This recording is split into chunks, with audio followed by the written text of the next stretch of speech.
ଶୋଇଲେ ଉଠିଲେ ରାତିକି ଆସିଲେ ରୋଷେଇ କରିବେ। ମୁଁ ଯାଉଛି ଏଠି ଘରକୁ, ତମେ ରୋଷେଇ କର। କାହିଁକି ମୁଁ କରିପାରିବି? କି ମାଇରା କି ଚକଟିକି ଆଉ ମୁଁ ତ ଚକଟି ଦେଇଥିଲି, କିଏ କଣ କହୁଛି କି? ଓହୋ ମୁଁ କହିଲି ଭୁଲିଗଲ ବୋଲି। ଚାଲ ସେପଟକୁ, ତମ ସହିତ ଗୋଟେ କାମଟେ ଅଛି, ଚାଲ। କି କାମ? ଚାଲୁନ। କି କାମ ବା? କି କାମ?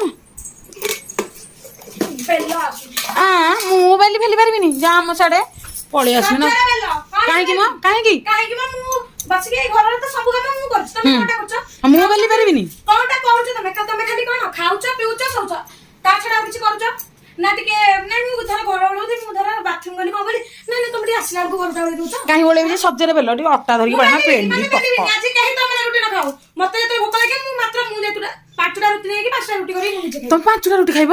ଏ ସାରି 5ଟା କରି 10ଟା ରୁଟି ନେଇକି 10ଟା ଇଏ ବୋଉ, ତମ ପେଟ ନା ସେଟା ଗାଡିଆ ପୋଖରୀ। ଏଇ ଜାଣିଛ, ମୁଁ ସେଉ କମଳା ଅଙ୍ଗୁର ଆଣିଥିଲେ, ଖାଇବ? ହଁ ଯାଉନା ଆଣିବ, କାଟିକି ସଜେଇ ଖାଇବା। ଖାଇବ ଆଡେ ସିଆଡେ, ମାନେ କାମଟା କରିବ ଇଆଡେ ଇଆଡେ ନା? ଖାଇବାକୁ ତ ବଇଛ ତମେ। କଣ ଖାଇବ ଇଆଡେ ସିଆଡେ, କାମ କଲା ବେଳକୁ ଇଆଡେ ସିଆଡେ।